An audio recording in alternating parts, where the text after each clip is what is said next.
So now that we're thinking about new divisions and new rivalries, you think about two of the best players in the game right now going head-to-head a lot more often than they would in a normal season. 8 or 9 times. Talking about Connor McDavid and Austin Matthews, and it turns out that they're already very familiar with each other because they've been spending the last several weeks training together down in Arizona. How cool is this? At the old ice, my old spot where I used to practice when I played for the Coyotes, my old teammate Shane Doan's been running practices, and Connor McDavid spent a couple weeks down in Arizona with Austin Matthews. That's training awesome. And skating, and they're just two of a collection of great centerman talent on these Canadian rosters. And this is not going to be an easy division. No. As you mentioned, 6 of the 7 teams advanced last year, and they are loaded down the middle. So we thought it'd be fun with those two guys going head-to-head, what it might be like to try to rank top 5 centers in all of Canada for next year. So let's do it. Jamie, I'm going to ask you, who's number 1? I mean, I have to go Connor McDavid. Right. I think he's still the number 1 player in hockey. I think everyone goes Connor McDavid. You're exactly right. And I think what we saw his little clip there, I mean, just the extraordinarily ability of his offensive skills. It's just overwhelming. And he's so good offensively that even maybe some of his shortcomings defensively don't matter when you're this great offensively. We know the speed at which he can skate, his hand, his vision. He quarterbacked one of the best power plays in the history of the NHL, along with Leon Draisaitl. He may be on this list as well. And I think it's just the strength of that offensive game really does make up for maybe some deficiencies, maybe the faceoff circle, maybe defensively, but just offensively, he just overwhelms you. There is nobody else in the NHL who can play like him, who can do to other NHL players what he does to NHLers on a nightly basis. He skates past guys the way we would skate past kids when we were 7. Like, I can skate better than you. I'm just going to go around you. He does that all the time, and it really is amazing. And to think he's not doing this, putting up these kind of numbers, these kind of points, playing with all-world players on his wings. He is, you know, Zach Kassian's been there, and Chiasson's been there, and James Neal. NHLers and fine ones at that, but they're not all world caliber players, and he still is putting up historical points per game. So Connor McDavid, I think, would be almost a consensus number 1 for best centerman in the league, and certainly the best centerman in Canada. So if he's number 1, is Austin Matthews number 2 among centermen in Canada? Well, this is where it gets interesting because, I mean, Leon Draisaitl, he didn't win every trophy in the books, but number 2 for me is, in fact, Austin Matthews. Okay. And the mustache alone on November just finishing is warranting a high spot on this list. But I think really his goal-scoring ability, especially 5-on-5, is historically good. Not good for this crop of players, not good for this generation of the game, but historically good 5-on-5 goal scorer. From the second he got in the league, 4 goals his very first game.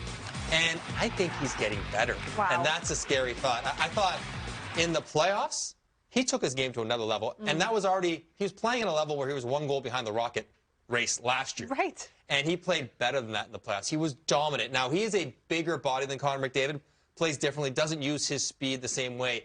But he's a physical checker of the puck. So he won't hit you, but he'll take it off you. Okay. And there's a bit of a little distinction there, but it's important. He's strong on his stick, and he's strong with his lower body to take the puck and hang on to it. The shot is as good as we've ever seen on the wrist shot. But I think he's just so gifted at scoring goals in any situation, and he's getting better.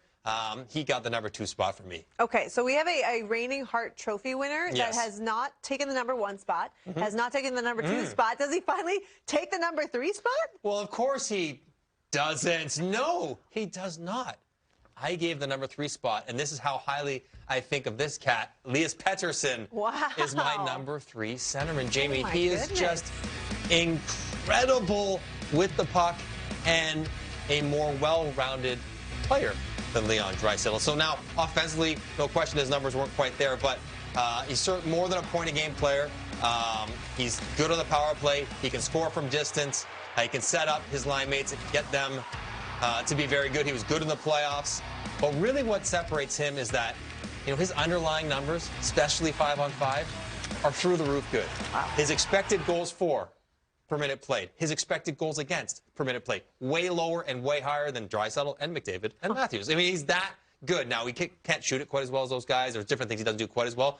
But he plays defense. And again, you know, he might not have the supporting cast around him that some of the other players do that can allow him to maybe pile up those kind of points on the power play specifically, where I think Leon Draisaitl had about 20 more power play points than him last year. So I'm giving full credit to Elias Pettersson for how good he is, no matter how young he is, both sides of the puck, that he gets the spot ahead of the reigning Hart, Art Ross. Right. Ted Lindsay, every trophy there is ahead of him. Pettersson is my number 3. Okay, so the guy that just won all the hardware, does he at least get number 4? Okay, Edmonton fans, breathe easy. Number 4 is Leon Draisaitl, and I think for good reasons, as you just mentioned. He won everything last year. He was incredible, and he has firmly removed himself from any shadow of Connor McDavid. This idea that he's good because he gets to play with McDavid. Well, he doesn't play with McDavid. He plays with Ryan Nugent-Hopkins and Kyler Yamamoto for when they were more productive than McDavid for the second half of last year.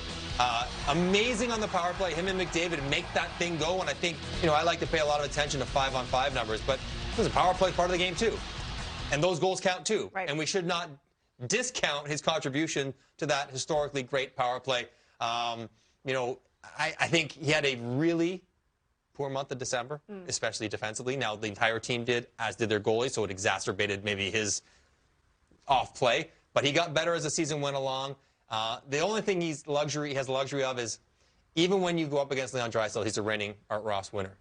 Connor McDavid's still the guy. He's still the matchup guy. So he does get the benefit of occasional second pair matchups because he gets to play with Connor McDavid. But he is number 4. It's a great list, and it's tough to be 4th when you were just best in the league, but that's where he is for my list. Mike Johnson, tough nut to crack over here. Know, So Leon, I'm sorry, buddy. Who rounds out your top 5?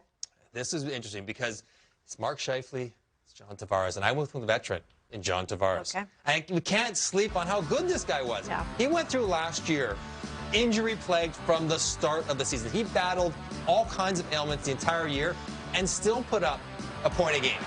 The year prior, his first year with the Leafs, he almost scored 50. And he's the captain of the Toronto Maple Leafs and all that entails. Right.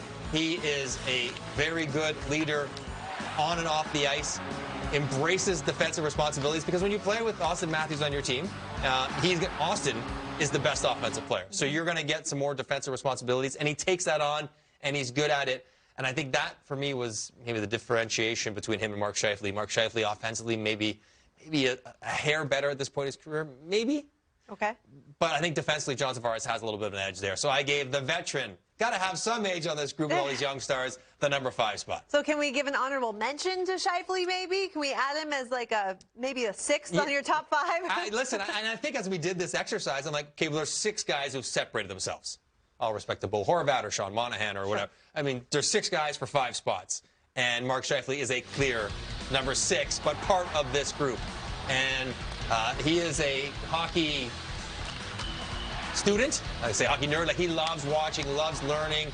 He pays attention. He tries to be as good as he can be in both ends of the ice. I really love what he does in the power play, playing in the middle, which is not always the case for these centermen. Usually they work the half wall and have the puck an awful lot, but he plays in the middle, and the puck runs through Blake Wheeler's stick, but he still has got a really good way of being productive there. And he's been a good player and put up 30-plus goals and 80-plus points year after year after year. So he is my consensus number 6, solidly number 6 in our list. Okay. Well, and he's going to be healthy. Top 5 list. He's going to be healthy this year, too. He says he's 100%, which is huge for Winnipeg. Scary cut. Man, good luck to all 7 Canadian teams out there, if indeed this division is a thing, because, wow, yeah, that's going to be a tough nightly battle for all those teams.